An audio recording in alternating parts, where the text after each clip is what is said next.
You weren't born mature. You were forced to grow up while everyone else got to stay kids. Picture this. You're 8 years old, sitting at the dinner table while your parents argue about money again. Your little brother starts crying, and without even thinking, you get up and take him to his room. You read him a story, tuck him in, tell him everything's gonna be okay. Meanwhile, the adults are still downstairs, lost in their own drama. That night, you lie awake wondering why you're the only one who seems to have it together. You're 8, and you already feel like you're carrying the weight of the world. Sound familiar? Have you ever wondered why you felt like the adult in the room when you were still supposed to be figuring out how to tie your shoes? Here's what nobody wants to tell you. Feeling older than everyone else isn't a gift. It's not some special wisdom you were born with. It's the result of having your childhood stolen from you, one small responsibility at a time. While other kids were learning how to play, you were learning how to survive emotional chaos. While they were figuring out their favorite cartoon, you were figuring out how to keep the peace at home. This isn't your fault, but it became your programming. You learned early that being the mature one kept you safe. It got you approval. It made adults say things like, "You're so responsible for your age," or "You're an old soul." But what they were really saying was, "Thank God we don't have to deal with you being a kid right now." The truth is, you became emotionally parentified. That's a fancy term for something simple. You were forced to take care of emotional needs that weren't yours to handle. Maybe it was mediating your parents' fights. Maybe it was taking care of younger siblings. Maybe it was just being the one person in your house who could be counted on not to add to the chaos. You adapted. You survived. You became the reliable one, the thoughtful one. The one who could be trusted with adult conversations and adult problems. But here's the brutal part. You never got to be irresponsible. You never got to be messy. You never got to have someone else be the adult while you figured out who you were supposed to become. So yeah, you feel older than everyone else, because in many ways, you are. Not because you're more mature, but because you were forced to skip developmental stages that other people got to experience safely. You went straight from childhood innocence to adult responsibility, without passing through normal adolescent rebellion and discovery. Dr. Gabor Mate, one of the leading voices on trauma and development, talks about something called developmental arrest. When children are forced into adult roles too early, their emotional development gets stuck at the age when the responsibility began. So you might be 35 with the emotional processing skills of an 8-year-old in certain areas, while being incredibly advanced in others. Alice Miller, the renowned psychologist, wrote extensively about what she called gifted children. Not academically gifted, but emotionally gifted out of necessity. These kids develop what she termed false self, a persona that meets everyone else's needs, while their authentic self remains hidden and underdeveloped.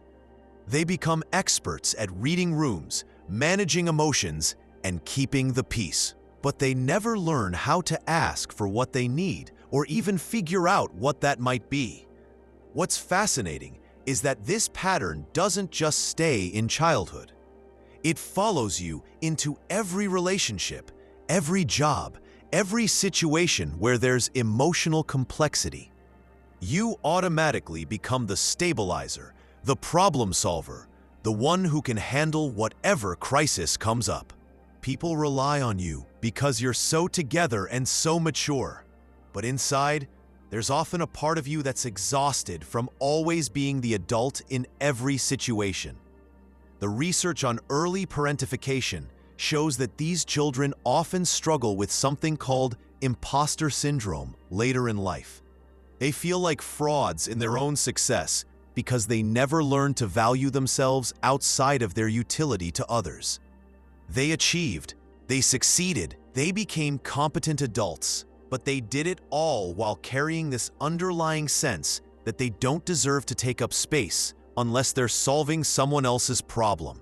Contemporary psychology recognizes this as a form of complex trauma. Not the dramatic, obvious kind that it's talked about in movies, but the subtle, persistent kind that shapes your entire worldview.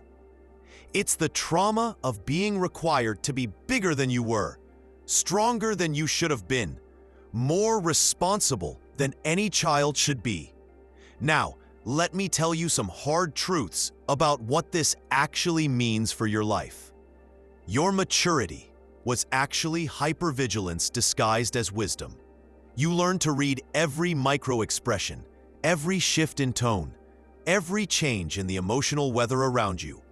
Not because you were naturally empathetic, but because your safety depended on it. You had to know when dad was going to blow up, when mom was going to shut down, when the whole house was about to explode, so you could brace for impact or try to prevent it. This hypervigilance got labeled as emotional intelligence. People praised you for being so in tune with others. But the truth is, you were in survival mode. You were a kid with a radar system that never turned off, scanning for threats and managing other people's emotions so yours could stay safe. That constant state of alert exhausted you before you even hit double digits. The consequence? You became an adult who can walk into any room and immediately sense the emotional undercurrents. But you have no idea how to relax. You're always on. You're always responsible for the emotional temperature around you. And when you try to step back, when you try to just be normal and let other people handle their own stuff, it feels selfish and wrong. Here's another brutal reality. You were taught that your needs came last, so you learned to make them invisible.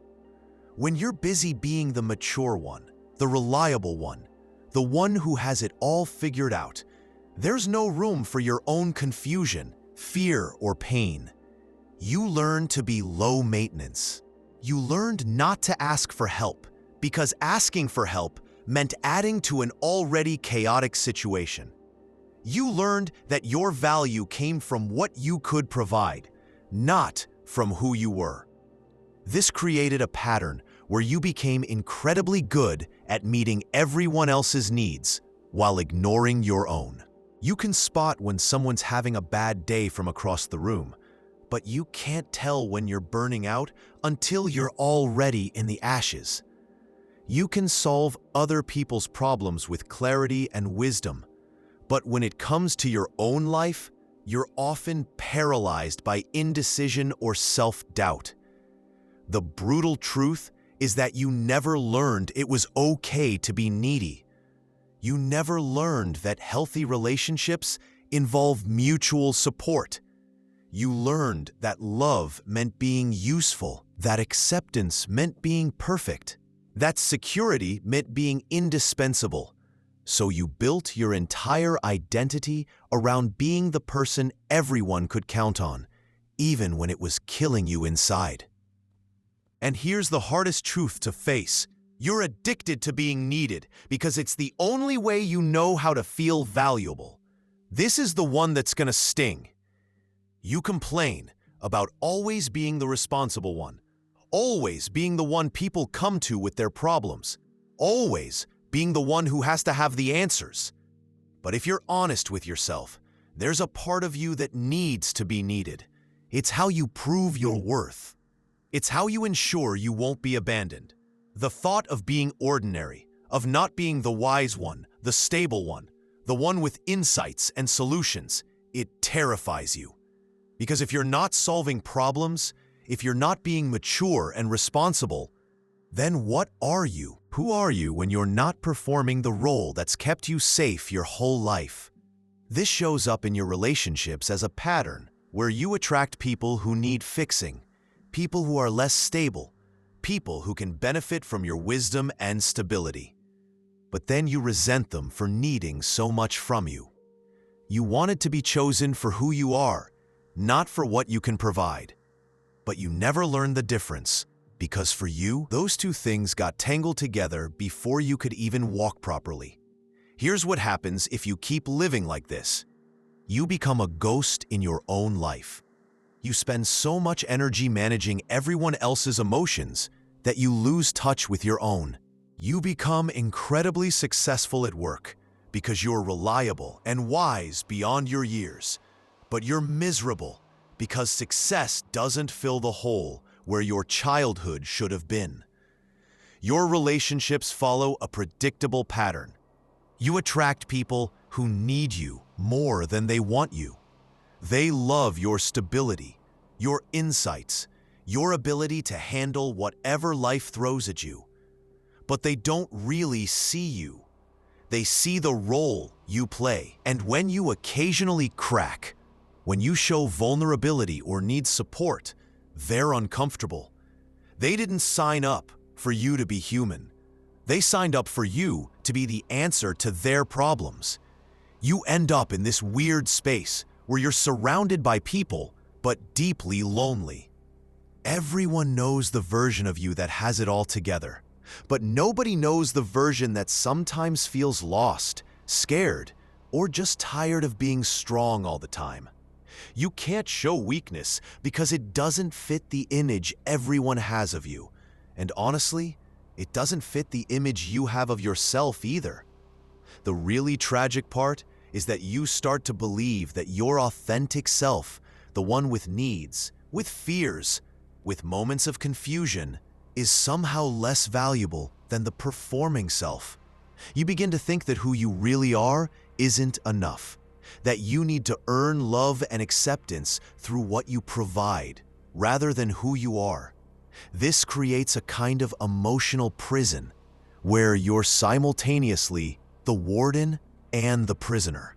You've built your identity around being indispensable, but being indispensable means you can never really rest. You can never be fully known. You can never receive the kind of unconditional acceptance that every human being needs to thrive. Professionally, you excel in leadership roles, but you burn out faster than your peers because you take on responsibilities that aren't yours. You become the person everyone dumps their problems on because you can handle it. But handling everything means you never get to specialize in what you're actually passionate about. You become a professional problem solver instead of following your authentic interests. So what do you do about it? The first step isn't changing anything. It's just seeing clearly what's been happening. You were a kid who adapted to a situation that required more emotional maturity than you should have needed. That adaptation was intelligent. It was necessary. It probably saved you from worse outcomes, but it's not serving you anymore. Start paying attention to moments when you automatically step into the responsible role. Notice when you're in a group and you instinctively become the mediator, the organizer, the one who makes sure everyone else is okay. Don't judge it. Don't try to stop it yet. Just see it. Awareness comes first. Keep a simple mental note of how often people come to you with problems versus how often they ask about your life. Notice the imbalance. Notice how you feel when someone actually asks how you're doing and seems genuinely interested in the answer. If it feels uncomfortable or foreign, that's information about how rarely it happens. The goal here isn't to become selfish or to stop caring about people. The goal is to understand that your caring has been trained into overdrive by circumstances that are no longer present. You don't have to be the adult in every room anymore. You don't have to manage everyone's emotions to keep yourself safe. Next, you need to practice being unavailable for other people's problems. This is going to feel wrong at first. Your entire identity has been built around being the person people can count on. But you need to learn that you can be caring and supportive without being responsible for everyone's emotional well-being. Start small. When someone comes to you with a problem, instead of immediately offering solutions, try asking questions that help them find their own answers. What do you think you should do? How are you planning to handle that? What options are you considering? This keeps you engaged and caring, but shifts the responsibility back to them. Practice saying things like, "That sounds really difficult," without following it up with advice or offers to help. Learn to offer empathy without offering to fix.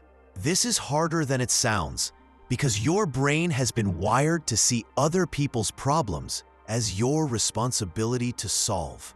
When someone asks for your advice, it's okay to say, "I trust you to figure this out," or "You know yourself better than I do." This isn't abandoning people. It's helping them develop their own problem-solving skills instead of creating dependency on your wisdom. Set boundaries around when and how people can bring problems to you. You don't have to be available 24/7 just because you're capable of helping. Having the ability to help doesn't create an obligation to always help. Then you need to learn to receive without reciprocating. This might be the hardest part because it goes against everything you've learned about how relationships work. You've been trained to believe that receiving without giving back immediately makes you a burden. But healthy relationships involve seasons of giving and receiving that don't always balance out in the short term. Practice accepting compliments without deflecting them. When someone says something nice about you, resist the urge to immediately return the compliment or minimize what they said. Just say thank you and let it land. Let yourself be seen positively without earning it through performance. Ask for help with small things, even when you could handle them yourself. This isn't about becoming helpless. It's about learning that other people can contribute to your life without it being a crisis or emergency situation. Let someone bring you coffee.